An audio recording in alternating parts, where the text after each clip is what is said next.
Bueno, mi nombre es Luis, soy Luis Antonio Sassano. Mi vieja veía muchas novelas mexicanas, por eso me han puesto Luis Antonio. Soy sacerdote hace unos 13 años y aproximadamente hace unos 5 años que estoy aquí en la parroquia San José Obrero del Colmenar, Las Talitas. Hace aproximadamente 9 años que vengo trabajando explícitamente en las redes sociales y en donde también ha comenzado a surgir lo que se llama Misioneros Digitales Católicos. Lo que más me apasiona es trabajar con la gente de las montañas. Hay veces que estoy arriba de la camioneta todo el día, pero sobre todo es trabajar con montañas y alta montaña. Como ustedes saben, esta parroquia es la más grande de la arquidiócesis de Tucumán. Comienza a tomar lo que se denomina en tres áreas: área de ciudad, área de campo y área de montaña y alta montaña. Por lo tanto, son 151 kilómetros esta parroquia, son aproximadamente 130.000 habitantes y como ustedes saben, estamos en crisis de curas. Por lo tanto, solamente somos dos curas para todo esto. Hay mucho testimonio en estos 5 años que estoy aquí en la parroquia. El primer testimonio es poder trabajar para que tengan educación la gente de las montañas. Hemos trabajado muchísimo con Cáritas y hasta incluso con algunas otras instituciones, porque es una gran dificultad. Nosotros en las montañas tenemos una gran pobreza, y no pobreza material en sí, sino que la gran pobreza que tenemos es chicos con analfabetismo. Ya tenemos analfabetos. Tenemos la situación de que muchas veces cuando llueve o cuando están malos climas, las maestras no pueden llegar hacia las montañas. Entonces ahí con catequesis y con voluntarios trabajamos para que puedan llegar y se pueda suplantar y por sobre todo coordinar para un trabajo en conjunto.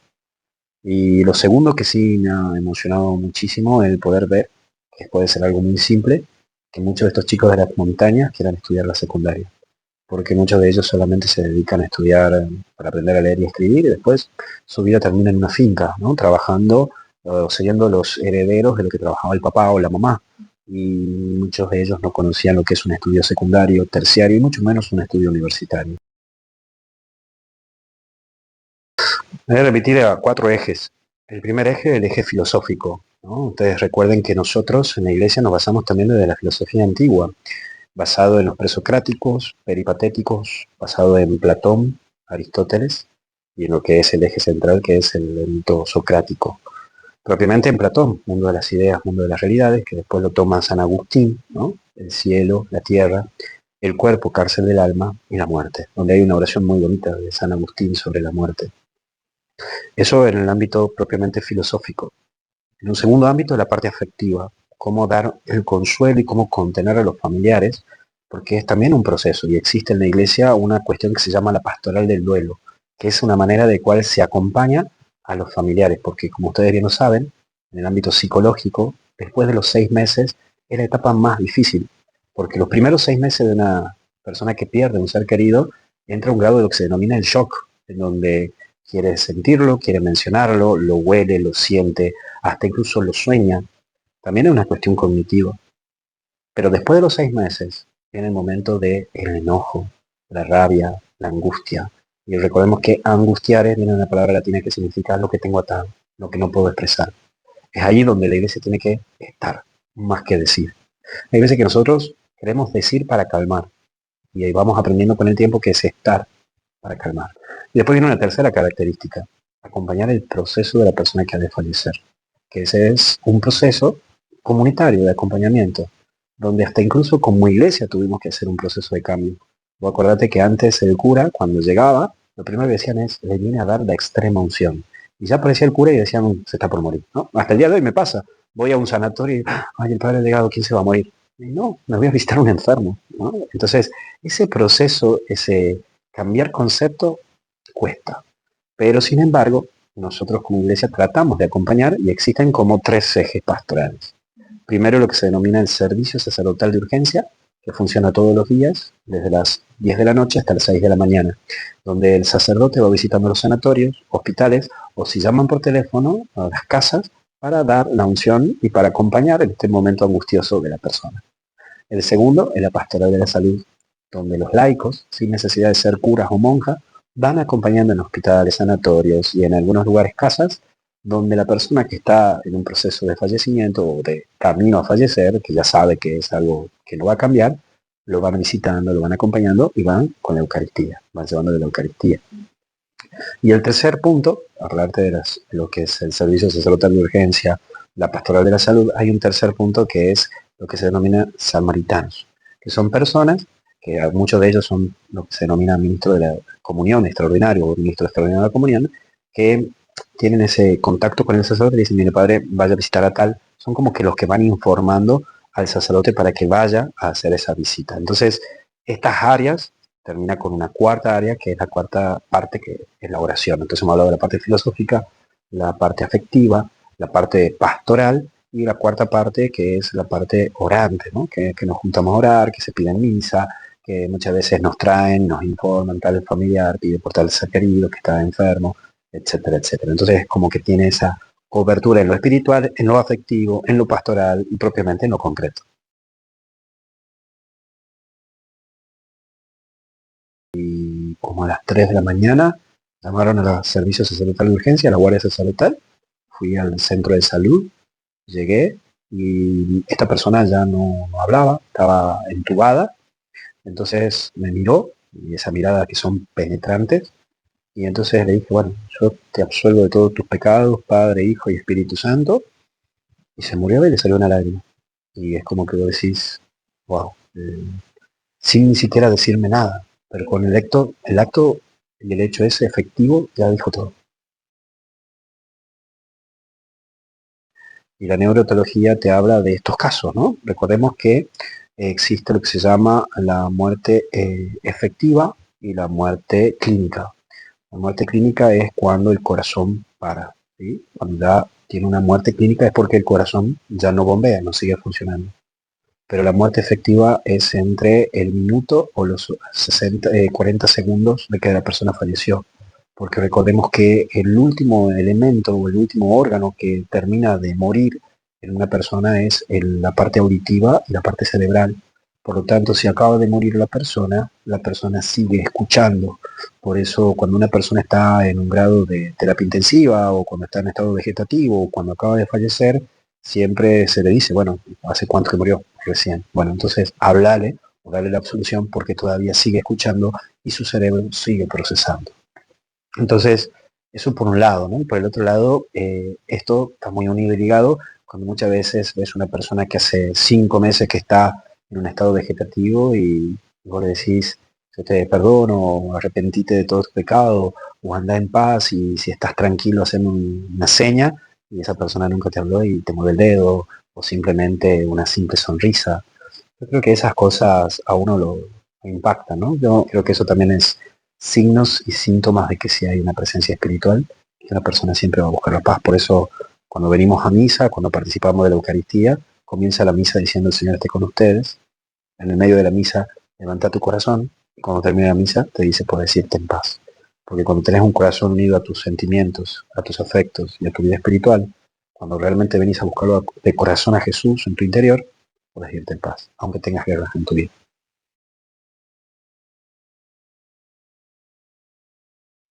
Y qué curioso que cuando venimos a este mundo, venimos llorando y nos vamos de este mundo llorando.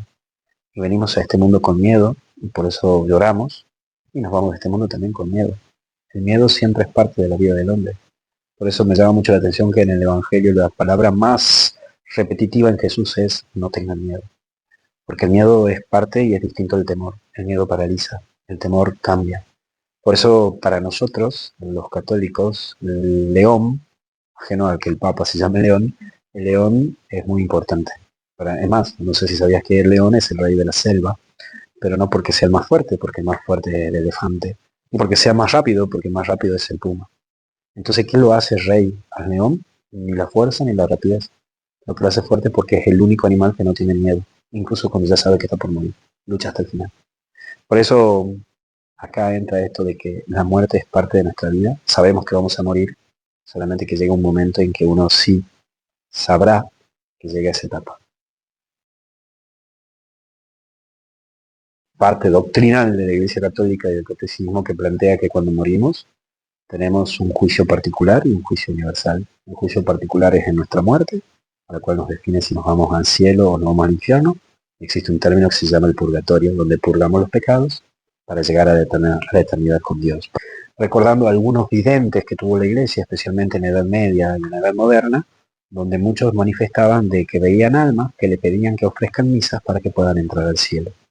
Por ese mismo motivo la Iglesia tiene las misas exequiales, donde se reza durante 9 días por esa persona, y por el otro lado, los tiempos jubilares. Justo este año estamos en jubileo, 25, cada 25 años se hacen jubileo, en donde los católicos ofrecemos peregrinaciones y misas pidiendo por almas fallecidas, para que gocen de la presencia de Dios. Entonces ahí está un segundo elemento que es propiamente sacramental y devocional.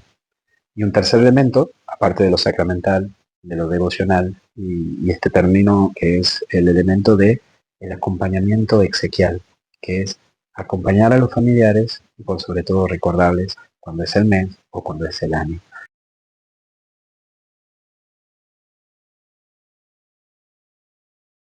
Es entendible que nos vamos a enojar porque la vida misma es ilógica. Hasta incluso llegamos a decir por qué se muere Pepito, que es un tipazo, y está vivo este desgraciado que no sé por qué está vivo. Eso es parte de nuestra historia, es parte de nuestra vida. El mismo Jesucristo lo han crucificado y lo han matado cuando era un hombre justo, ¿no? Entonces siempre vamos a encontrar esa situación. Y yo siempre digo, no es tiempo de sermonear. Cuando una persona pierde un ser querido, la clave es acompañar, consolar y simplemente escuchar. Digamos, todos pasamos un momento de dificultad. Pues hay veces que viene gente y me dice, padre, háblele que acaba de morir su mamá, su papá, o su hijo, o su hija. Y yo le digo, ¿qué querés que le diga? Solamente tengo que acompañar y escuchar, y si quiere hablar, compartir, buenísimo. Y si no, respeto. El tiempo le dará muchas cuestiones, muchas razones, a muchos cuestionamientos que él se haga o ella se haga.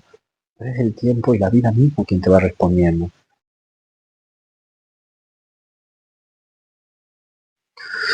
Sí me gusta usar este término que hacía el curita de Ars, ¿no? Que una vez en Ars, un pueblito de Francia, se tiró del puente un muchachito y cuando se cayó murió de ese puente. Y fueron a buscarlo el cura del pueblo, que era el curita de Ars, San Juan María Vianney. Y le dijeron, padre, acaba de morir Juancito, ¿qué hacemos? Vamos, lo busquemos, le demos la unción, le demos para que descanse en paz. No, pero se suicidó. Y entonces le dijeron, acuérdese padre que la iglesia muchas veces no permite, porque... Y Cuitader dijo, mire, desde el puente hasta el río hay un gran trecho. Y si él dijo, me arrepiento, Dios que tiene un corazón de padre lo toma. Por lo tanto, vuelvo a usar el término de Francisco. Todos, todos, todos. Tengo que ir a buscar. Por eso la iglesia ni siquiera dijo si se condenó Judas, que se suicidó. La iglesia nunca va a decir quién está condenado. La iglesia siempre va a decir quién está salvado. Por eso presenta a los santos, a los padres de la iglesia. Pero yo no soy quien para decir quién está condenado. Por lo tanto, si hubo un suicidio, creo que en esto, gracias a Dios, hemos ido creciendo y caminando con este tema de la salud mental. Mucha gente han sufrido y tienen un infierno en su corazón y en su mente. Hay que acompañarlos, escucharlos. La depresión que gesta demasiado o tiende demasiado a ello. Entonces, hay que acompañar y siempre uso estos 5 tips. Si alguien te dice, me quiero suicidar, no uses el famoso término, el que dice es porque no lo va a hacer. ¿Sí? Segundo, hay veces que es preferible perder un amigo que perder una vida, porque si bien te dice no le digas a nadie si no deja de ser mi amigo, siempre es necesario hablar. Tercero, recordar que todo lo que se habla tiene solución, aunque cueste y duela. Cuarto, cuando alguien tiene un intento de suicidio, es porque está sufriendo una gran crisis interna y no le encuentra ni siquiera sentido al dolor. Y quinta característica, cuando una persona ha pensado en suicidarse o si se ha suicidado, porque también ha tenido una búsqueda interna. Llamémosle Dios, llamémoslo más interno que tenga en su interior, pero hay una búsqueda. Y capaz que eso lo alivia.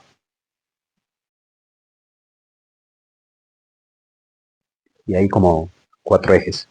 Primer eje, en la Edad Antigua, desde el siglo II después de Cristo hasta el siglo IV después de Cristo, recordemos que el Imperio Romano, cuando invadía, quemaba todos los cuerpos, también por una cuestión de salubre, ¿no? De la salud de la gente. Entonces, por eso los obispos ponían en donde se juntaban todas las cenizas, se ponía una cruz blanca, ¿no? Y ahí viene esta tradición, la cruz blanca, y venía con una frase que se decía, salva tu alma, ¿no? Que en algunos lugares todavía existe. Después, el segundo eje, la Edad Media, donde recordemos que estaban los plebeyos y los burgueses. Cuando comenzaban las guerras, se mandaba a los plebeyos a las guerras, a lo que era lo que se denominaba la parte de la infantería. Y muchas veces, para evitar gastos, no se los mandaba nuevamente, sino que se los quemaba y se los ponía en una fosa en común. Entonces ahí la iglesia comenzó a celebrar lo que se llamaba por las almas, ¿no? Por las almas, misas por las almas. Y entonces ahí a las cenizas se las juntaba y se las ponía debajo de un templo, es decir, debajo de un altar, ¿no? Y después, en la Edad Moderna, comienza a aparecer el tema de las cenizas más en urnas que se depositaban en catedrales o en templos importantes, basílicas. En estos tiempos, más concretamente post pandemia, hay una rama de la iglesia que se llama el Dicasterio de la Doctrina de la Fe, que es, si querés llamarle como el ministerio, uno de los ministerios más importantes del Vaticano, que lanzó un documento. Y este documento hace el planteo en 3 ítems. Primero, la cremación es parte y está autorizado. Segundo, se pide que esa cremación la persona tenga la dignidad de una buena muerte, es decir, que si se crema, que se testifique que el cuerpo está cremado de esta persona y la ceniza que tengo es de esta persona, no se haga un rejunte. La tercera característica es que esté en un lugar sagrado, es decir, que puede estar en un templo. Aquí en nuestra parroquia tenemos un cinerario, la mayoría de las parroquias tienen cinerarios para que las personas depositen allí sus cenizas, bajo 2 ejes. Lo puedes tener en una, eso ya depende de la parroquia, o fosa común, a la cual da una garantía de que la parroquia celebra misa todos los días por esas almas. Y todos los días el sacerdote puede pasar a rezar. Y la tercera característica es, si yo no estoy dispuesto a poner esas urnas en una parroquia o en un templo, puedo armar una gruta o puedo armar un lugar que sea un lugar sagrado, religioso, para que se deposite esas cenizas de esas personas, ¿sí? Es decir, lo que la iglesia quiere evitar es que se lo pongan en la cocina o que esté en el comedor de la casa. Pero como vos bien decías anteriormente, es un tema muy sensible. Entonces, yo tampoco no puedo venir como policía o como comisario de pueblo y decirle, venga a ver porque usted me ha enterado que doña Pepa me dijo que usted ha dejado la urna en la cocina. No, trato de respetar y hacer el proceso con la persona. Más concretamente, hace 2 semanas en el campo una señora tiene la ceniza, sé que le costó porque hace 54 años que está casada con este muchacho, con este señor, y entonces me dijo, mire padre, yo por ahora no quiero. Listo, perfecto, RCN. ¿Entendés? No voy a venir a decirle, no, dame la urna, la voy a llevar. No, está bien, tenemos que acompañarte. Cuando vos te sientas preparada, cuando vos te sientas bien, cuando te... Dale. Como también me ha tocado algún caso, me dijeron, no, padre, porque el deseo de él ha sido de que quería que lo tiren en el cadillal, su ceniza. Tengo que respetar. La iglesia dice esto, pero bueno, hay una cuestión afectiva que la tengo que respetar. Mi tarea como iglesia es seguir rezando por su alma, seguir acompañándola. Me parecería una chiquilinada decir, bueno, entonces si vas a hacer eso, me dejas de hablar, no te quiero ver nunca más. Digamos, hay un proceso, hay un dolor, hay una angustia. Entonces, ojo, no estoy justificando, te estoy diciendo lo que dice la iglesia. Respetaré tu decisión, pero esto dice la iglesia. Respeto tu decisión y te tendré que acompañar. Mi papá me había dicho explícitamente que él no quería ir al cementerio con sus papás. Me dijo, hijo, encárgate, yo quiero ir a un cinerario porque yo ahí voy a saber y voy a estar consciente de que van a estar rezando ustedes los curas por mí. Ok, listo, te respeto, te llevo. A la cual mis hermanos le costó, porque en mi familia no tuvimos nunca cenizas de ningún familiar. Mi papá fue el primero que pidió cinerario. Los demás familiares los tenemos en el cementerio del norte. Y costó muchísimo. Costó muchísimo para que entiendan mis hermanos. Pero mi papá lo tenía muy claro. Es muy difícil salir de un dolor. Por eso viene el término duelo, porque hay algo que muere en vos. Y uso esto de la famosa frase de Mounier y de un pensador francés que decía, un filósofo que decía, decirle a alguien te amo, te estoy diciendo tú nunca morirás. Porque una persona puede fallecer físicamente, pero el tenerlo en la memoria significa que vive eternamente. Una persona verdaderamente muere cuando ya le soy indiferente y cuando ya no lo pienso más. Por lo tanto, incluso nosotros los cristianos usamos signos de recordar a esa persona, pero en el fondo usamos signos que nos recuerden a esa persona. Una foto, una medalla, una imagen. Por eso los católicos no adoramos imágenes, veneramos, que es distinto el término. Venerar es volver a ver a la persona que quiero, o que fue alguien importante en mi vida, o que me enseñó y aportó a mi vida. Por eso tenemos imágenes en las iglesias. Y el que vos tengas la imagen de tu papá o de tu mamá, o de tu hijo que ha fallecido, y que está presente a través de una foto, que le prendas una velita, o le pongas una flor, Ya basta para que tu memoria diga, esta persona sigue existiendo en mí, porque está en mí. Por eso, querido amigo, querida amiga, ante el duelo no puedo decirte nada, porque hay que pasarlo. Lo que sí te puedo decir es que si esa persona sigue presente en tu retina y en tu mente, esa persona está más viva que nunca. ¿Y sabes lo más lindo de todo esto? Que ella es eterna, porque va a seguir existiendo en tu corazón hasta el último momento que late tu corazón mismo.